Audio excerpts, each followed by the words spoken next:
Hi, um, I'm Mr. O'Neill. I'm a special ed English teacher at Watertown High School, and today, for my read aloud, I thought I would read a few pages from chapter one of The Left Hand of Darkness by Ursula K. Le Guin.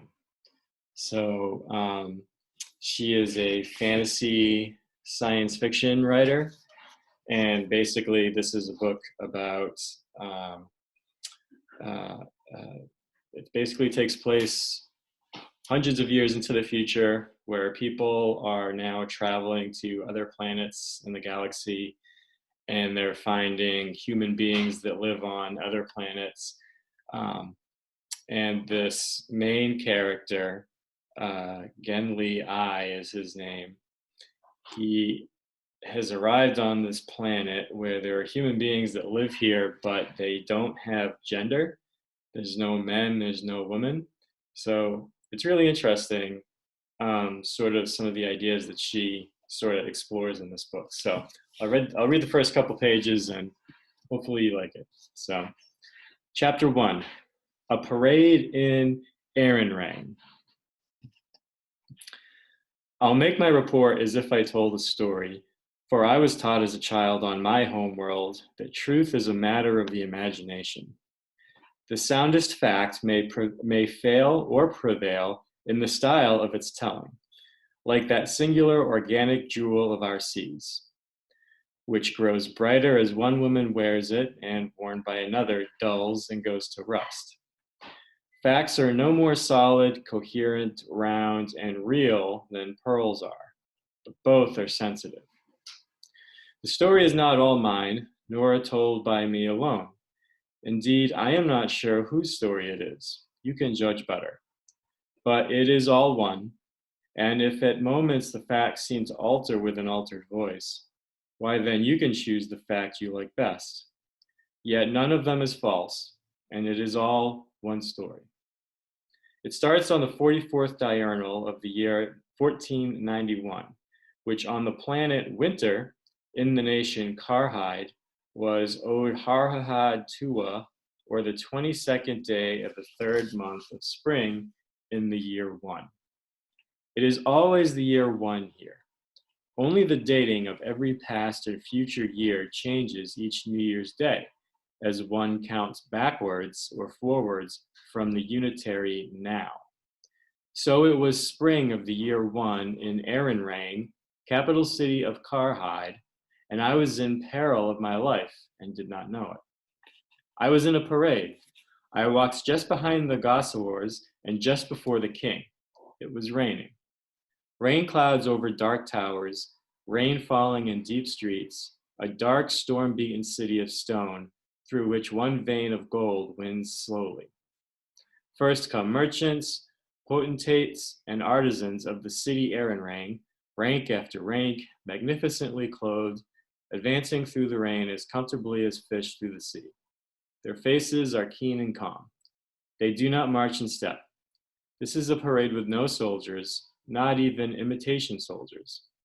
Next come the lords and mayors and representatives, one person or 5 or 45 or 400 from each domain and co-domain of Karhide, a vast ornate procession that moves to the music of metal horns and hollow blocks of bone and wood and the dry, pure lilting of electric flutes.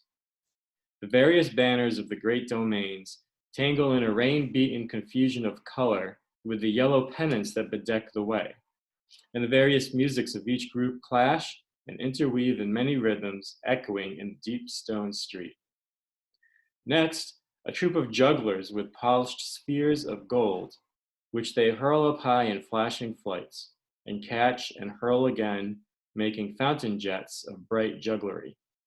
All at once, as if they had literally caught the light, the gold spheres blaze bright as glass. The sun is breaking through. Next, 40 men in yellow playing Gossawars. The Gossawar, played only in the king's presence, produces a preposterous disconsolate bellow. 40 of them played together shake one's reason. Shake the towers of Arenrang, shake down a last spatter of rain from the windy clouds, If this is the royal music, no wonder the kings of Karhide are all mad. Next, the royal party, guards and functionaries and dignitaries of the city and the court, deputies, senators, chancellors, ambassadors, lords of the kingdom, none of them keeping step or rank, yet walking with great dignity. And among them is King Argivan the 15th, in white tunic and shirt and breeches, with leggings of saffron leather and a peaked yellow cap. A gold finger ring is his only adornment and sign of office. Behind this group, 8 sturdy fellows bear the royal litter, rough with yellow sapphires, in which no king has ridden for centuries, a ceremonial relic of the very long ago. By the litter walk, 8 guards armed with 4A guns, also relics of a more barbaric past but not empty ones, being loaded with pellets of soft iron. Death walks behind the king.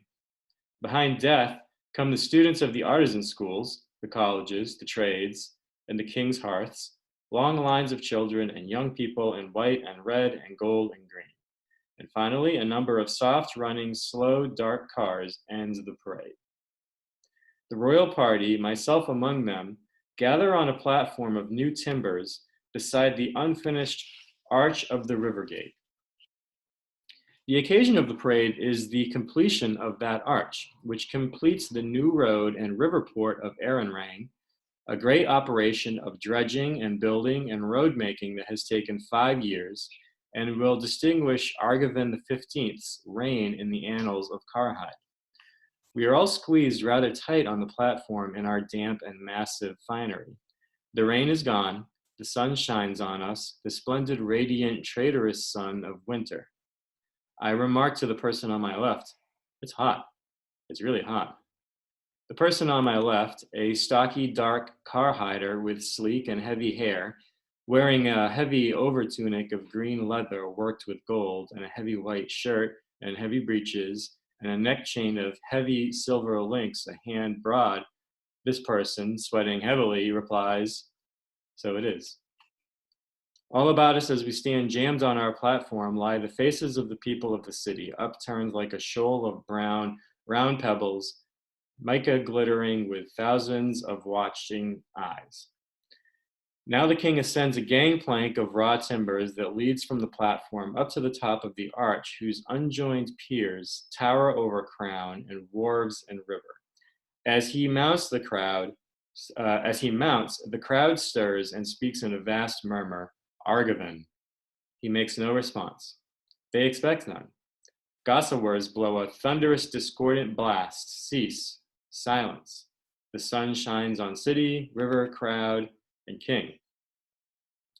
Masons below have set an electric winch going, and as the king mounts higher, the keystone of the arch goes up past him in its sling, is raised, settled, and fitted almost soundlessly, great ton-weight block though it is, into the gap between the 2 piers, making them one thing, an arch. A mason with trowel and bucket awaits the king, up on the scaffolding. All the other workmen descend by rope ladders like a swarm of fleas. The king and the mason kneel high between the river and the sun on their bit of planking. Taking the trowel, the king begins to mortar the long joints of the keystone. He does not dab at it and give the trowel back to the mason, but sets to work methodically. The cement he uses is a pinkish color different from the rest of the mortar work, and after 5 or 10 minutes of watching the king bee work, I ask the person to my left, "Are your keystones always set in a red cement?" For the same color is plain around the keystone of each arch of the old bridge, which soars beautifully over the river upstream from the arch. Wiping sweat from his dark forehead, the man, I must say, having said he and his, the man answers, "Very long ago, a keystone was always set in with a mortar of ground bones mixed with blood, human bones, human blood. Without the blood bond, the arch would fall, you see. We use the blood of animals these days." So he often speaks, frank yet cautious, ironic, as if always aware that I see and judge as an alien. A singular awareness in one of so isolated a race and so high a rank. He is one of the most powerful men in the country. I am not sure of the proper historical equivalent of his position, vizier or prime minister or counselor. The Karahaidish word for it means the king's ear. He is the lord of a domain and lord of the kingdom, a mover of great events. His name is Tharim Harth Ram Ir Estervan. The king seems to be finished with his masonry work, and I rejoice. But crossing under the rise of the arch on his spiderweb of planks, he starts in on the other side of the keystone, which, after all, has two sides. It doesn't do to be impatient in Karhide. There are anything but a phlegmatic people, yet they are obdurate, they are pertinacious, they finish plastering joints. The crowds on the Cess embankment are content to watch the king work, but I am bored and hot. I have never before been hot on winter. I never will be again. Yet I fail to appreciate the event. I am dressed for the ice age, and not for the sunshine in layers and layers of clothing, woven plant, woven plant fiber, artificial fiber, fur, leather, a massive armor against the cold, within which I now wilt like a radish leaf. For distraction, I look at the crowds and the other paraders drawn up around the platform, their domain and clan banners hanging still and bright in sunlight. And idly I ask Estraven what this banner is, and that one and the other.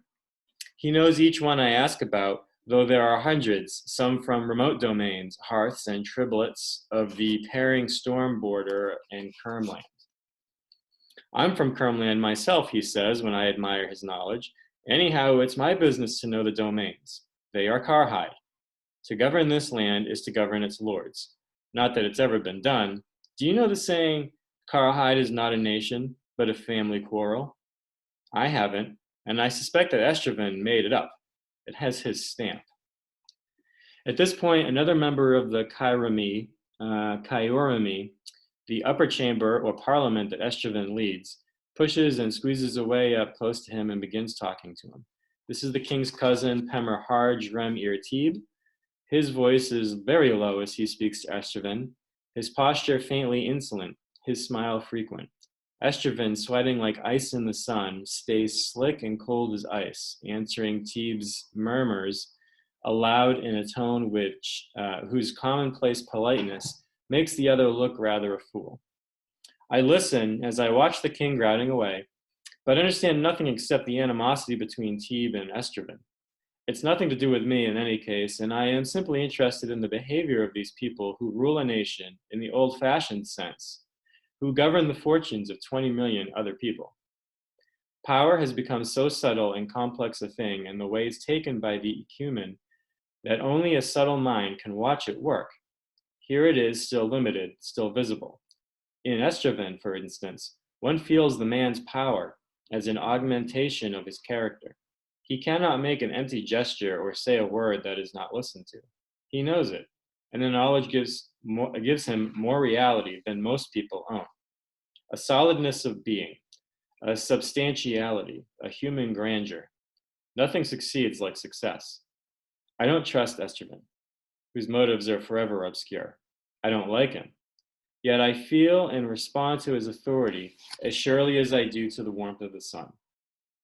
Even as I think this, the world's sun dims between clouds regathering, and soon a flaw of rain runs sparse and hard upriver, spattering the crowds on the embankment, darkening the sky. As the king comes down the gangplank, the light breaks through the last time, and his white figure and the great arch stand out a moment vivid and splendid against the storm-darkened south. The clouds close, a cold wind comes tearing up Port and Palace Street, the river goes away, the trees on the embankment shudder. The parade is over. Half an hour later, it is snowing. So I'll stop there. But again, this is The Left Hand of Darkness by Ursula K. Le Guin. I read it for the first time a few years ago, and I couldn't put it down. I really, really enjoyed it a lot. So I think if it sounds really cool to you, you should check it out. So thanks a lot. Bye.